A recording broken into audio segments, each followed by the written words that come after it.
Hi, welcome to Nisha streams. ഇന്നത്തെ പരിപാടി എന്ന് പറഞ്ഞാൽ ഒരു കിച്ചൺ ഡീപ്പ് ക്ലീനിങ്. ഇവിടെ വന്നേ പിന്നെ ഒരു വർഷമായി, ഒരു വർഷം കഴിഞ്ഞ ജാനുവരിയിലാണ് നമ്മൾ ഇങ്ങോട്ട് മാറിയത്. ഇവിടെ വന്നേ പിന്നെ ഞാൻ ഈ കിച്ചണിൻ്റെ അകത്തെ കബോർഡ്സ് ഒന്നും പാത്രങ്ങളെല്ലാം പുറത്തെടുത്ത് അങ്ങനെ ക്ലീൻ ചെയ്തിട്ടില്ല. അപ്പം ഇന്ന് ക്ലീൻ ചെയ്യാനായിട്ട് എനിക്കൊരു പ്രചോദനം വരാനുള്ള കാരണം എന്താണെന്ന് വെച്ചാൽ, ഇന്നിവിടെ പെസ്റ്റ് കൺട്രോൾ ചെയ്യാൻ വരുന്നുണ്ട്. അതിങ്ങനെ ഒരു വർഷത്തേക്ക് കോൺട്രാക്റ്റ് എടുത്തേക്കുന്നതാണ്. അവരൊരു 4 മാസം കൂടുമ്പം വർഷത്തിൽ അപ്പം 3 പ്രാവശ്യം ഇങ്ങനെ വന്ന് ചെയ്യും. 4 മാസം കൂടുമ്പോഴാണോ 3 മാസം കൂടുമ്പോഴാണോ ഉള്ളേട്ടാ പെസ്റ്റ് കൺട്രോൾ ചെയ്യുന്നത്? 3 months കൂടും. അപ്പം വർഷത്തിൽ 3 പ്രാവശ്യം. അപ്പം 4 പ്രാവശ്യം കൂടുമ്പം വന്ന് ഇങ്ങനെ പെസ്റ്റ് കൺട്രോൾ ചെയ്യും. എന്തെങ്കിലും മനസ്സിലായല്ലോ എന്താന്ന് വെച്ചാൽ. അപ്പം ഇന്നിവിടെ വരുന്നുണ്ട് പെസ്റ്റ് കൺട്രോൾ ചെയ്യാനായിട്ട്. അപ്പം ഞാൻ വിചാരിച്ചു ഈ കിച്ചൺ കബോർഡ്സ് എപ്പോഴും ഇങ്ങനെ വെളിവശമൊക്കെ ചെയ്തിട്ടാണ് പോകുന്നത്.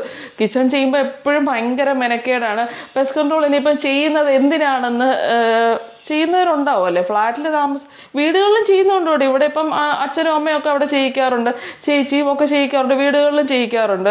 അച്ഛനും അമ്മയൊക്കെ വർഷങ്ങളായിട്ട് നേരത്തെയൊക്കെ അവിടെ ചെയ്യിക്കുന്നതാണ്. ചെയ്യിക്കുന്നതിൻ്റെ ഗുണങ്ങൾ: എട്ടുകാലി വരില്ല, പാറ്റ വരില്ല, പല്ലിയെ ഇത് പ്രിവെൻറ്റ് ചെയ്യാറില്ല. പക്ഷെ ഇവിടെ പല്ലിയില്ല. പല്ലി നമ്മളൊരു വൃത്തി ഫാക്ടർ. ഇപ്പം പല്ലി വരുന്നത് എന്തുകൊണ്ടാണ്? വൃത്തി ഫാക്ടർ മാത്രമല്ല, പല്ലി വരുന്നത് ഈ പാറ്റയും അതിനെയൊക്കെ ഇൻസെക്റ്റിനെ കഴിക്കാനാണ്. അപ്പം ഇവർ തന്നെ പറഞ്ഞാണ്, ഈ പെസ്റ്റ് കൺട്രോൾ ആൾക്കാർ തന്നെ പറയുന്നതാണ്, ഈ ഇൻസെക്റ്റ് ഒക്കെ ഉണ്ടെങ്കിൽ ആ ഇൻസെക്റ്റിനെ കഴിക്കാനാണ് പല്ലി മെയിനായിട്ട് വരുന്നത്. അപ്പം ഇൻസെക്റ്റ് ഒന്നും ഇല്ലെങ്കിൽ പല്ലി വരില്ല. അങ്ങനെയാണ് പല്ലി ഫാക്ടർ വരുന്നത്. അപ്പം ഇങ്ങനത്തെ ഇൻസെക്റ്റ് ഒന്നും വരാതിരിക്കാനാണ് ഈ പെസ്റ്റ് കൺട്രോൾ ചെയ്യുന്നത്. അപ്പോൾ അച്ഛനും അമ്മയൊക്കെ വർഷങ്ങളായിട്ട് ചെയ്യിക്കുന്നതുകൊണ്ടാണ്. സാധാരണ ഞാനിങ്ങനെ നാട്ടിൽ ചെയ്യുന്നതായിട്ടൊന്നും എനിക്ക് അറിയത്തില്ലായിരുന്നു. അപ്പം ചേച്ചിയും പിന്നെ ഷാർജയിലായിരുന്നു. അച്ഛനും അമ്മയൊക്കെ ഒത്തിരി വർഷമായിട്ട് ചെയ്യിക്കുന്നത് കൊണ്ട് അപ്പം ഫ്ലാറ്റിൽ ഇതേപോലെ പാറ്റയും ഇതൊന്നും എട്ടുകാലിയൊക്കെ അങ്ങനത്തെ ഒന്നും വരാറില്ല. വല അവിടെ ഇവിടെയൊക്കെ ഇടയ്ക്ക് ഇങ്ങനെ കെട്ടും, കുറവാണ്. വല്ലപ്പോഴും ഏതെങ്കിലും മൂലയ്ക്ക് ഇങ്ങനെ വല വരുമ്പം. ഇവിടെ ഇപ്പം വേറെ റൂമിലൊന്നും വരാറില്ല. എനിക്ക് തോന്നുന്ന പൂജാ റൂമിൻ്റെ അവിടെ മാത്രം ഇടയ്ക്കൊന്ന് വല മാറ്റും. അങ്ങനെ എട്ടുകാലിയും കുറവാണ്. ഈ പെസ്റ്റ് കൺട്രോൾ ചെയ്യുന്നത് കൊണ്ടായിരിക്കും പാറ്റയും ഒന്നും അങ്ങനത്തെ ഇൻസെക്റ്റുകൾ കുറവാണ്. അപ്പം ഞാൻ വിചാരിച്ചു ഇതിൻ്റെ അകമൊക്കെ കബോർഡ്സിൻ്റെ അകമല്ല, ഇപ്പം ഈയിടെയായിട്ട് ഈ ചെള്ള് പോലത്തെ ഒരു സാധനം ഇടയ്ക്ക് വരാൻ കുറച്ച് നാളായിട്ട് ഞാൻ കണ്ടു തുടങ്ങി. ഈ അരിക്കകത്തും ഒക്കെ ഒന്ന് കയറി തുടങ്ങുന്നുണ്ട്. ഒരു 3 ആഴ്ചയായിട്ട് ഞാനിങ്ങനെ നോട്ടീസ് ചെയ്യുന്നുണ്ട് അരിക്കകത്ത് ചെള്ളു പോലത്തെ ഒരു സാധനം കയറുന്നത്. അതപ്പോൾ അവരിപ്പോൾ ഇന്ന് വരുന്നുണ്ട് ക്ലീൻ ചെയ്യാൻ. അപ്പം ഞാൻ വിചാരിച്ചു അതിന് മുമ്പ് ഈ ഉള്ള സാധനത്തെയൊക്കെ നമ്മളൊന്ന് മാറ്റണമല്ലോ. എല്ലാം ഒന്ന് മാറ്റി പാത്രങ്ങളെല്ലാം പുറത്തെടുത്ത്, അവർ വരുമ്പോൾ ഒന്നാമതെ അവരെല്ലാം പാത്രം പുറത്തെടുക്കും. അപ്പം ഞാൻ വിചാരിച്ചു ഞാനതിന് മുമ്പ് എല്ലാം പുറത്തെടുത്ത് ക്ലീൻ ചെയ്ത് വെച്ചാൽ അവരുടെ പെസ്റ്റ് കൺട്രോൾ കഴിഞ്ഞ് നമ്മൾ 2 മണിക്കൂർ കഴിഞ്ഞ് ക്ലീൻ ചെയ്യാൻ പാടുള്ളൂ. അതിൻ്റെ എഫക്റ്റ് പോലും നമ്മളെല്ലാം തുടച്ച് കഴിഞ്ഞാൽ. അപ്പോൾ ഇപ്പം ഞാൻ ഇതെല്ലാം മാറ്റി വെച്ച് ഒന്ന് തുടച്ച് നീറ്റാക്കി ഇട്ടിട്ട് അത് കഴിഞ്ഞ് 2 മണിക്കൂർ കഴിഞ്ഞ് ഒന്നുകൂടെ ഒന്ന് ക്ലീൻ ആക്കി ഇട്ടിട്ട് തിരിച്ച് കയറ്റാം. അപ്പോൾ ഇന്നൊരു കിച്ചൺ ഫുള്ളായിട്ട് കബോർഡ്സിൻ്റെ അകമൊക്കെ ഒന്ന് ഡീപ്പ് ക്ലീനിങ് ആണ് ഇന്നത്തെ പരിപാടി.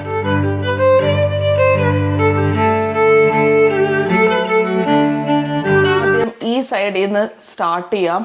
ഇവിടെയാണ് എൻ്റെ നോൺ സ്റ്റിക്ക് പാത്രങ്ങളൊക്കെ വെച്ചേക്കുന്നത്. അതുകൊണ്ട് ഇങ്ങനൊരു സ്റ്റാൻഡിലാണ്.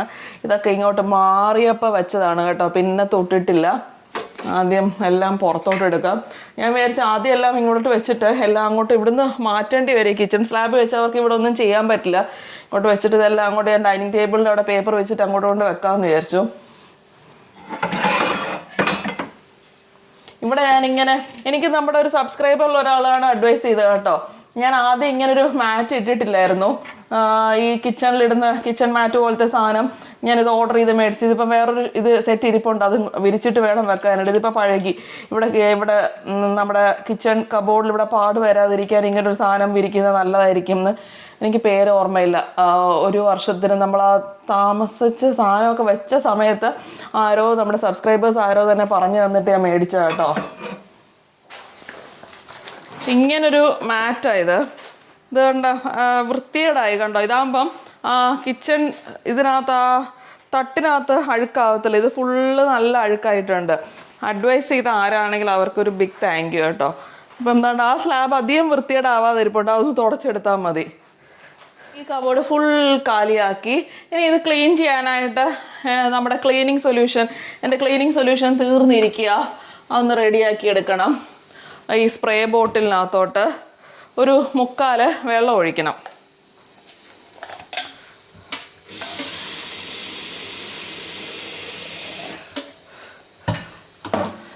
വെള്ളത്തിൻ്റെ കൂടെ ഇച്ചിരി സോഡാപ്പൊടി, അങ്ങനെ ഫിക്സഡ് മെഷർമെൻ്റ് ഒന്നുമില്ല, കുറച്ച് സോഡാപ്പൊടി. സോഡാപ്പൊടി എന്തിനാന്ന് വെച്ചാൽ ഈ ചീത്ത മണങ്ങളും ഒക്കെ വലിച്ചെടുക്കാൻ സോഡാപ്പൊടി നല്ലതാണ്. പിന്നെ അതൊരു ക്ലെൻസർ പോലെയാണ് സോഡാപ്പൊടി. പിന്നെ ഡെറ്റോൾ ഒഴിക്കുക. ഡെറ്റോൾ നല്ല ക്വാണ്ടിറ്റിയിൽ ഒഴിക്കുന്നുണ്ട് കേട്ടോ. അതെ,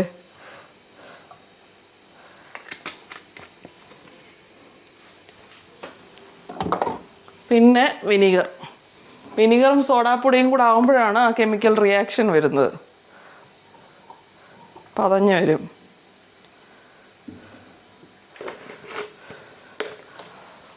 ഇച്ചിരി പുൽത്തൈലം,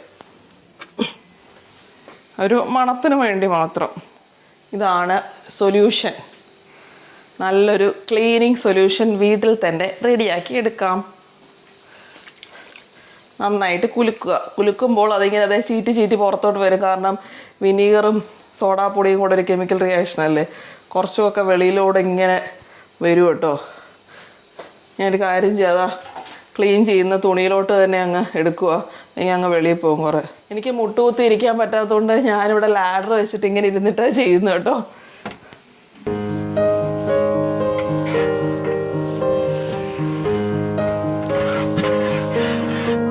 കബോർഡിനകത്ത് കയറി ഇരുന്നിട്ടാണെങ്കിൽ ഞാൻ ഇതെല്ലാം വെളുപ്പിച്ചെടുത്തു. അങ്ങ് അറ്റത്തോട്ട് കുറേ ഉണ്ട് കേട്ടോ. അകത്തോട്ടൊക്കെ കയറി അകത്തോട്ടൊക്കെ പോയി ചെയ്യേണ്ടി വന്നു.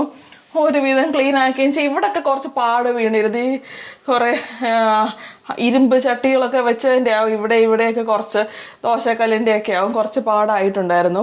എല്ലാം ഒരുവിധം വെളുപ്പിച്ചെടുത്തു, പുതിയതുപോലെ ആക്കിയിട്ടുണ്ട്. ഇനി ഈ മുകളിലിരിക്കുന്ന ഈ പാത്രങ്ങളെല്ലാം കൊണ്ട് ഡൈനിങ് ടേബിളിൽ വെക്കാം, അല്ലെങ്കിൽ തിരിച്ച് കയറ്റാൻ പറ്റത്തില്ലല്ലോ.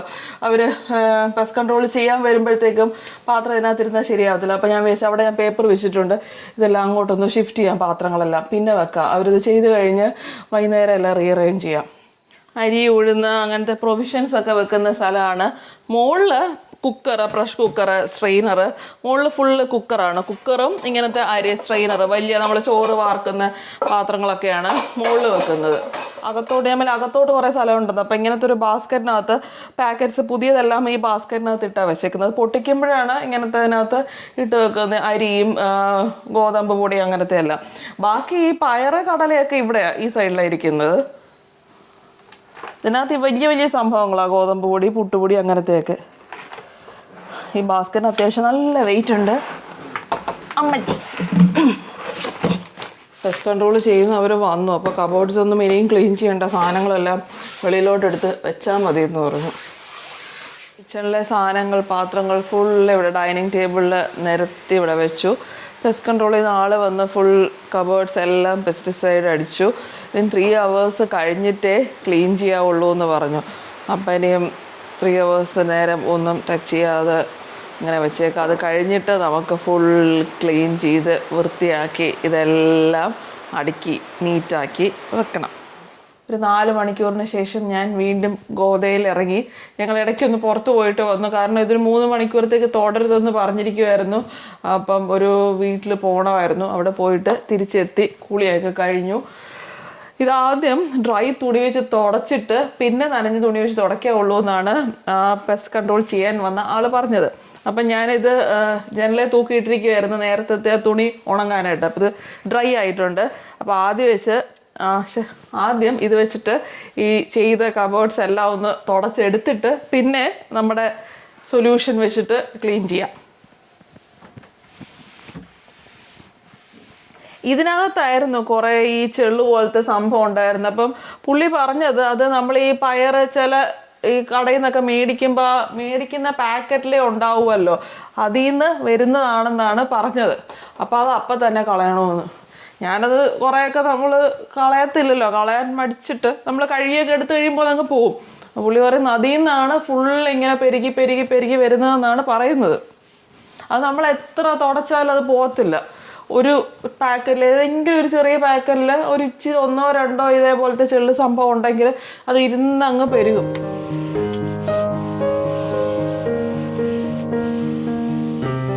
ചൂലും സോപ്പ് പൊടിയൊക്കെ വെക്കുന്ന സ്ഥലമാണ്.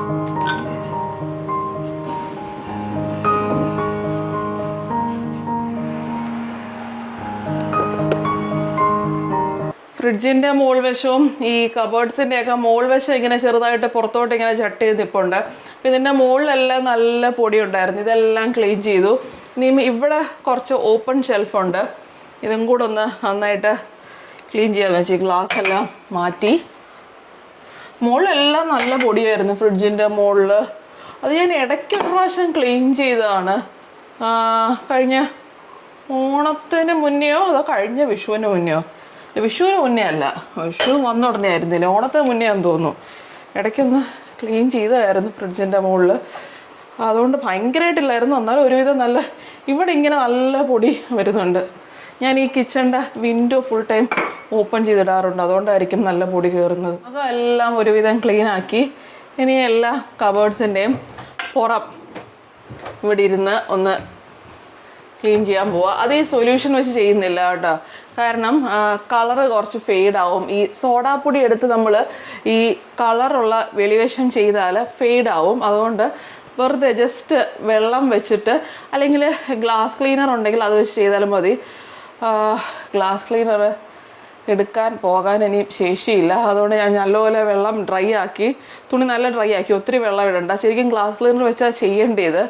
ഇത് ഇവിടെ ക്ലീൻ ചെയ്യാൻ വരുന്ന ചേച്ചി കിച്ചൺ ചെയ്യാറില്ല, ബാക്കി കബേർഡ്സിൻ്റെ വെളിവശമെല്ലാം ഗ്ലാസ് ക്ലീനർ വെച്ചാൽ ചെയ്യാറ്. കിച്ചൺ ഞാൻ തന്നെ ഇടയ്ക്കാണ് ചെയ്യുന്നത്, മറ്റേ ചേച്ചിക്ക് ചെയ്യാറില്ല. അപ്പോൾ ഞാനിപ്പോൾ ഈ തുണി നല്ലപോലെ ഡ്രൈ ആക്കി വെളിവശമെല്ലാം നല്ലപോലെ ക്ലീൻ ചെയ്യാണ്, കാരണം പാടുണ്ട്. ഇത് ഞാൻ മിക്ക ദിവസവും കുക്കിംഗ് ഒക്കെ കഴിഞ്ഞ് വെളിവശം ഞാൻ ചെയ്യാറുണ്ട്. അപ്പം വലിയ കുഴപ്പമില്ല. അല്ലെങ്കിൽ വൈറ്റ് അല്ലേ, നമ്മൾ നല്ലപോലെ ക്ലീൻ ചെയ്തിട്ടില്ലെങ്കിൽ പെട്ടെന്ന് അഴുക്കാവും. വൈറ്റ് കിച്ചൺ മെയിൻറ്റെയിൻ ചെയ്യൽ കുറച്ച് ഡിഫിക്കൽട്ടാണ്. ഡിഫിക്കൽട്ട് എന്ന് വെച്ചാൽ എന്നാൽ എനിക്ക് ഇഷ്ടമാണ്. വൈറ്റ് കിച്ചൺ കാണാനൊരു എലഗൻസ് ആണ്.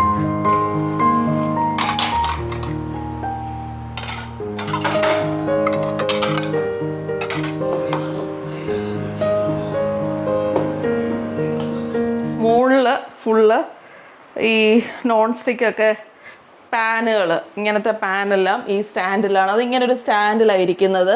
അതിൻ്റെ അടപ്പുകളാണ് ഇവിടെ ഇരിക്കുന്നത്. അവിടെ ഒരു കാസ്റ്റ് അയണിൻ്റെ ഒരു തോരനൊക്കെ ഉണ്ടാക്കുന്ന ഒരു ചീനിച്ചട്ടി.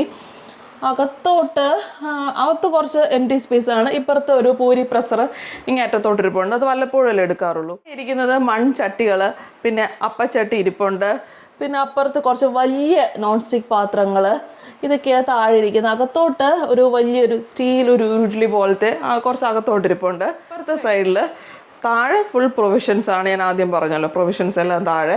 മുകളിൽ പ്രഷർ കുക്കേഴ്സും എൻ്റെ ഇഡ്ഡലി കുക്കർ എന്ന് പറയാം, ഇഡ്ഡലി കുക്കർ അകത്തോട്ടുണ്ട്. പിന്നെ എൻ്റെ മാവൊക്കെ വെക്കുന്ന 2 തൂക്ക് പാത്രങ്ങൾ അകത്തോട്ടുണ്ട്. അത്രേ ഉള്ളൂ. പ്രഷർ കുക്കറും പിന്നെ സ്ട്രെയിനർ, ഈ ഫസ്റ്റ് സ്ട്രെയിനർ, 2-3 കുറച്ചിങ്ങനെ അരിയും അങ്ങനത്തെ ഒക്കെ കഴുകുന്ന 2 പാത്രങ്ങൾ, സ്ട്രെയിനർ, ഈ നമ്മൾ ചോറ് വെക്കാനായിട്ടുള്ള പാത്രങ്ങളും കുക്കറുകളും അല്ല കടല പയറൊക്കെ കഴുകുന്ന പാത്രങ്ങൾ, അങ്ങനത്തെ കുക്കറിൽ വെക്കുന്ന കുക്കർ സംബന്ധമായ കാര്യങ്ങളൊക്കെയാണ് ആ തട്ടിലുള്ളത്. ഈ ഒരു കുഞ്ഞിതിനകത്ത് കട്ടിങ് ട്രേ, അടിയിൽ ചപ്പാത്തി പ്രഷർ, അങ്ങനത്തെ സംഭവങ്ങളൊക്കെ ഉണ്ട്. പിന്നെ ഇത്രയൊക്കെ ഉള്ളൂ. പിന്നെ വിളക്ക് തേക്കുന്ന സാധനങ്ങൾ, ഇതൊക്കെയാണ് അകത്തോട്ടിരിക്കുന്നത്. ഇവിടെ തവികളൊക്കെയാണ്, അതൊന്നുകൂടെ കഴുകിയിട്ട് വെക്കണം, അതുകൊണ്ട് ഞാൻ വെച്ചില്ല.